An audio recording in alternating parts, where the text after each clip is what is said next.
दोस्तों वीडियो के नीचे जो लाल रंग का सब्सक्राइब बटन है उसको दबा के साइड में बेल आइकन दबा के ऑल कर दीजिएगा, ताकि जब भी मैं वीडियोस अपलोड करूंगा आपको जानकारी मिल जाएगा। इस चैप्टर को समझने के लिए आप पिछले सारे वीडियो देख सकते हैं। उसके लिए इस वीडियो के नीचे चैनल के नेम पे क्लिक कीजिएगा, प्लेलिस्ट में जाएंगे और शुरुआत से देखेंगे रामायण, पुराण, महाभारत सब। उसके बाद आज के चैप्टर है श्री राम आदि का अत्रि मुनि के आश्रम पर जाकर उनके द्वारा सत्कृत होना और अनुसुईया द्वारा सीता का सत्कार। उन सब ऋषियों के चले जाने पर श्री रामचंद्र जी ने जब बारंबार विचार किया तब उन्हें बहुत से ऐसे कारण ज्ञात हुए जिनसे उन्होंने स्वयं भी वहाँ रहना उचित न समझा। उन्होंने मन ही मन सोचा, इस आश्रम में मैं भरत से, माताओं से तथा पूर्वभाषी मनुष्य से मिल चुका हूँ। वो स्मृति मुझे बराबर बनी रहती है और मैं प्रतिदिन उन सब लोगों का चिंतन करके शोकमग्न हो जाता हूँ। महात्मा भरत की सेना का पड़ा पड़ने के कारण हाथी और घोड़ों की लोदों से यहाँ की भूमि अधिक अपवित्र कर दी गई है। अतः हम लोग भी कोई दूसरी जगह चले जाएं, ऐसा सोचकर श्री रघुनाथ जी सीता और लक्ष्मण के साथ वहाँ से चल दिए। वहाँ से अत्रि के आश्रम पर पहुँचकर महायशस्वी श्री राम ने उन्हें प्रणाम किया तथा भगवान अत्रि ने भी उन्हें अपने पुत्र की भांति स्नेहपूर्वक अपनाया। उन्होंने स्वयं ही श्री राम का संपूर्ण आतिथ्य सत्कार करके महाभाग लक्ष्मण और सीता को भी सत्कार पूर्वक संतुष्ट किया।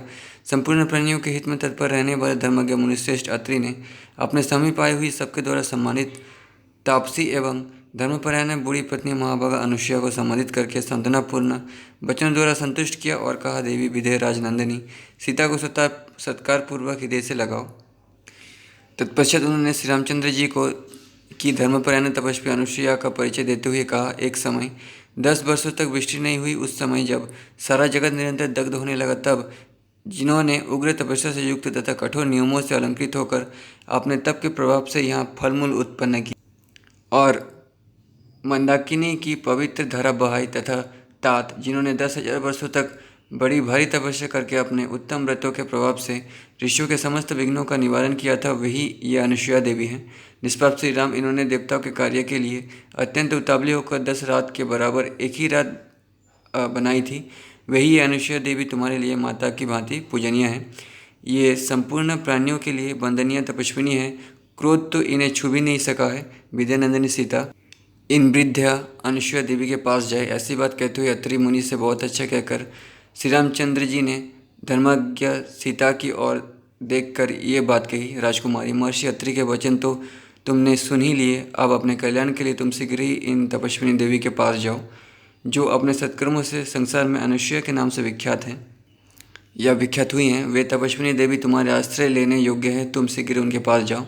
श्री रामचंद्र जी की यह बात सुनकर यशस्विनी मिथिलेश कुमारी सीता धर्म को जानने वाली अत्रि पत्नी अनुसुईया के पास गई। अनुसुईया वृद्धावस्था के कारण शिथिल हो गई थी। उनके शरीर में झुर्रियाँ पड़ गई थी तथा सिर के बाल सफ़ेद हो गए थे। अधिक हवा चलने पर कदली वृक्ष के समान उनके सारे अंग निरंतर काँप रहे थे। सीता ने निकट जाकर शांतभाव से अपना नाम बताया और उन महाभाग पतिव्रता अनुसुईया को प्रणाम किया। उन संयमशीला तपस्विनी को प्रणाम करके हर्ष में भरी हुई सीता ने दोनों हाथ जोड़कर उनका कुशल समाचार पूछा। धर्म का आचरण करने वाली महाभागा सीता को देखकर बड़ी अनुसुईया देवी उन्हें सांत्वना देते हुए बोली, सीते, सौभाग्य की बात है कि तुम धर्म पर ही दृष्टि रखती हो। माननीय सीते, बंधु बांधवों को छोड़कर और उनसे प्राप्त होने वाली मान प्रतिष्ठा का परित्याग करके तुम वन में भेजे हुए श्री राम का अनुसरण कर रही हो। ये बड़े सौभाग्य की बात है। अपने स्वामी नगर में रहे या वन में, भले हो या बुरे, जिन स्त्रियों को वे प्रिय होते हैं उन्हें महान अद्भुतशाली लोगों की प्राप्ति होती है। पति बुरे स्वभाव का मनमाना बर्ताव करने वाला अथवा धनहीन ही क्यों ना हो, वो उत्तम स्वभाव वाली नारियों के लिए श्रेष्ठ देवता के समान है। विद्यानंदिनी में बहुत विचार करने पर भी पति से बढ़कर कोई हितकारी बंधु नहीं देखती। अपने की हुई तपस्या के अविनाशी फल की भांति वो इस लोक में और परलोक में सर्वत्र सुख पहुँचाने में समर्थ होता है।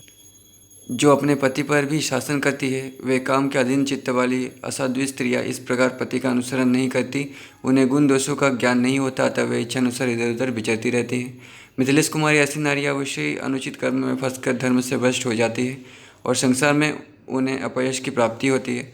किंतु जो तुम्हारे समान लोक परलोक को जानने वाली साध्वी स्त्रियाँ हैं, वे उत्तम गुणों से युक्त होकर पुण्य कर्मों में संलग्न रहती है, अतः वे दूसरे पुण्यात्माओं की भांति स्वर्ग में विचरण करेंगी। अतः तुम इसी प्रकार अपने इन पतिदेव श्री रामचंद्र जी की सेवा में लगी रहो। सती धर्म का पालन करो, पति को प्रधान देवता समझो और प्रत्येक समय उनका अनुसरण करते हुए अपने स्वामी की सहधर्मिणी बनो। इससे तुम्हें सुयश और धर्म दोनों की प्राप्ति होगी। नेक्स्ट चैप्टर, अनुसुईया की आज्ञा से सीता का उनके लिए दिए हुए वस्त्रभूषण को धारण करके श्री रामचंद्र जी के पास जाना, रात्रि वही आश्रम में बिताकर फिर सुबह दूसरे कहीं जाने के लिए ऋषियों से विदा लेना। धर्म को जानने वाले अनुसुईया ने उस लंबी कथा को सुनकर मिथिलेश कुमारी सीता को अपनी दोनों भुजाओं से अंक में भर लिया और उनका मस्तक सूंघकर कहा, बेटी, तुमने सुस्पष्ट अक्षरों वाले ये विचित्र एवं मधुर प्रसंग सुनाया है। तुम्हारा स्वयं में जिस प्रकार हुआ था वो सब मैंने सुन लिया। मधुर भाषिणी सीते, तुम्हारी इस कथा में मेरा मन बहुत लग रहा है। तथापि तेजस्वी सूर्यदेव रजनी की शुभ बेला को निकट पहुंचाकर अस्त हो गए। जो दिन में चारा चुगने के लिए चारों ओर चिटके हुए थे, वे पक्षी अब संध्या काल में नींद लेने के लिए अपने घोंसलों में आकर छिप गए हैं। उनकी ये ध्वनि सुनाई दे रही है। ये जल से भीगे हुए बतकाल धारण करने वाले मुनि, जिनके शरीर स्नान के कारण आर्द्र दिखाई देते हैं, जल में भरे कलश उठाए एक साथ आश्रम की ओर लौट रहे हैं। महर्षि ने विधिपूर्वक अग्निहोत्र संबंधित होम कर्म संपन्न कर लिया है। अतः वायु के वेग से ऊपर को उठा हुआ ये कबूतर के कंठ की भांति श्याम वर्ण का धूम दिखाई दे रहा है। अपनी इंद्रियों से दूर देश में चारों ओर जो वृक्ष दिखाई देते हैं, वे थोड़े पत्ते वाले होने पर भी अंधकार से व्याप्त हो धनीभूत हो गए हैं। अतएव दिशाओं का भान नहीं हो रहा है। रात को विचरने वाली उल्लू आदि सब और विचरण कर रहे हैं तथा ये तपोधन के मृग पुण्य क्षेत्र स्वरूप आश्रम के वेदी आदि विभिन्न प्रदेशों में सो रहे हैं। सीते, अब रात हो गई, वो नक्षत्रों से सज गई है। आकाश में चंद्रदेव चांदनी की चादर ओढ़े उदित दिखाई देते हैं। अतः अब जाओ, मैं तुम्हें जाने की आज्ञा देती हूँ। जाकर श्री रामचंद्र जी की सेवा में लग जाओ। तुमने अपनी मीठी मीठी बातों से मुझे भी बहुत संतुष्ट किया है। बेटी मिथिलेश कुमारी, पहले मेरी आंखों के सामने अपने आप को अलंकृत करो। इन दिव्य वस्त्रों और आभूषणों को धारण करके इनसे सुशोभित हो मुझे प्रसन्न करो। ये सुनकर देवकन्या के समान सुंदरी सीता ने उस समय उन वस्त्रभूषणों से अपना श्रृंगार किया और अनुसुईया के चरणों में सिर झुकाकर प्रणाम करने के अनंतर वे श्री राम के सम्मुख गई। श्री राम ने जब इस प्रकार सीता को वस्त्र और आभूषणों से विभूषित देखा, तब तपस्विनी अनुसुईया के उस प्रेमोपहार के दर्शन से वक्ताओं में से श्री रघुनाथ जी को बड़ी प्रसन्नता हुई। उस समय मिथिलेश कुमारी सीता ने अपनी अनुसुईया के हाथ से जिस प्रकार वस्त्र आभूषण और हार आदि का प्रेमोपहार प्राप्त हुआ था, वो सब श्री रामचंद्र जी से कह सुनाया। भगवान श्री राम और महारथी लक्ष्मण सीता का वो सत्कार जो मनुष्य के लिए भी दुर्लभ है, देखकर बहुत प्रसन्न हुए। तदनंतर समस्त तपस्वी जनों से सम्मानित हुए रघुकुल नंदन श्री राम ने अनुसुईया के दिए हुए पवित्र अलंकार आदि से अलंकृत चंद्रमुखी सीता को देखकर बड़ी प्रसन्नता के साथ वहाँ रात्रि भर निवास किया। वो रात बीतने पर जब सभी वनवासी तपस्वी मुनि स्नान करके अग्निहोत्र कर चुके, तब पुरुष सिंह श्री राम और लक्ष्मण ने उनसे जाने के लिए आज्ञा मांगी। तब वे धर्मपरायण वनवासी तपस्वी उन दोनों भाइयों से इस प्रकार बोले, रघुनंदन, इस वन का मार्ग राक्षसों से आक्रांत है।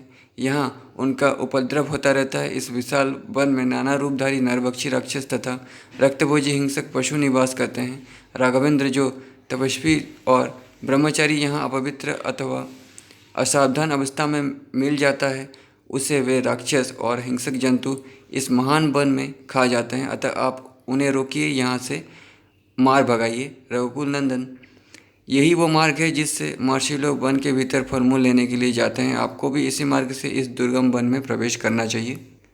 तपस्वी ब्राह्मणों ने हाथ जोड़कर जब ऐसी बात कही और उनकी मंगल यात्रा के लिए स्वस्तिभाजन किया, तब शत्रु को संताप देने वाले भगवान श्री राम ने अपनी पत्नी सीता और भाई लक्ष्मण के साथ उस वन में प्रवेश किया, मानो सूर्यदेव मेघों की घटा के भीतर घुस गए हों। तो दोस्तों, ये थी लास्ट चैप्टर अयोध्या कांड का। यहीं पे अयोध्या कांड समाप्त होता है। नेक्स्ट चैप्टर किसी दूसरे कांड से होगा। उसके बाद ये एक चित्र दिया हुआ है,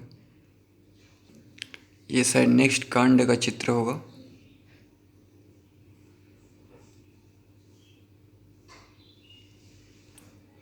दोस्तों, इसके बाद अरण्य कांड शुरू होगा या वन कांड श्रीमद् वाल्मीकि रामायण का। और नेक्स्ट चैप्टर होगा श्री राम लक्ष्मण और सीता का तपस्वियों के आश्रम मंडल में सत्कार। लेकिन उससे पहले जैसा कि मैं हमेशा करता हूँ, कोई एक कांड या पर्व शुरू होने से पहले उसके सभी चैप्टर्स को दिखाता हूँ। तो पहले मैं अरण्य कांड के सभी चैप्टर्स दिखाऊंगा। जैसे रामायण में कांड होते हैं, महाभारत में पर्व होते हैं। ठीक है, तो मिलते हैं अगले वीडियो पे अरण्य कांड पे। तब तक के लिए धन्यवाद।